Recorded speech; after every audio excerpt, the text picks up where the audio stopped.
ආයුබෝවන් මගේ විසිතුරු ගෙවත්ත YouTube නාලිකාව සමග එකතු වෙලා ඉන්න ඔයාලා හැම දිනාටම අද මම මගේ ගෙවත්තෙන් බිඳක් ඔයාලා එක්ක බෙදා ගන්නයි මේ සූදානම.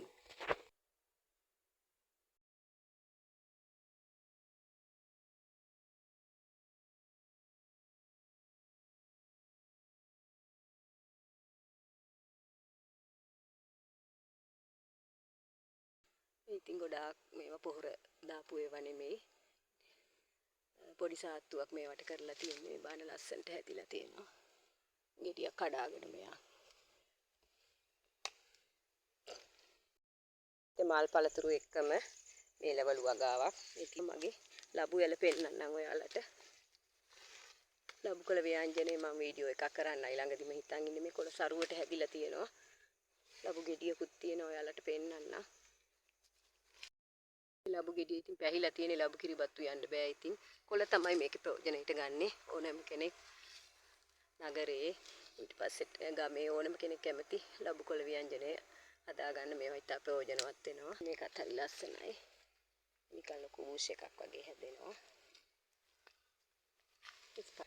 සුදු කොච්චි වගාවකුත් තියෙනවා මෙතන මේ බිම්මෝකි පැලේ ගාවම තියෙන්නේ මෙතන මේ වැලකුත් ඇතිලා තියෙනවා මේවා මේ නිල් අල වල දම හිඟුරල මේවා ගලවන්න ආසන්න නිසා මම ඒවා අයින් කරේ නෑ ඉතින් තව ටික දවසකින් මේවා මැරිලා යනවා මේකත් හරි ලස්සනයි විශාලව වැවෙනවා මහලු පොරක් ඕන වෙන්නේ නෑ ලොකු මේ තමයි තෙබු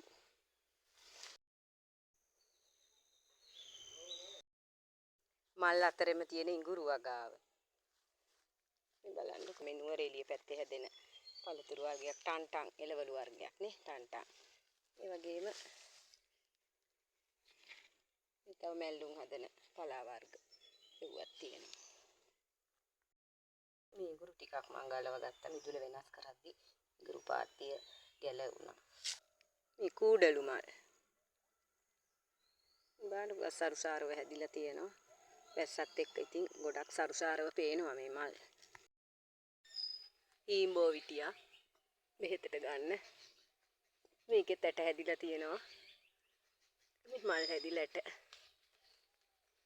හැදිලා තියෙනවා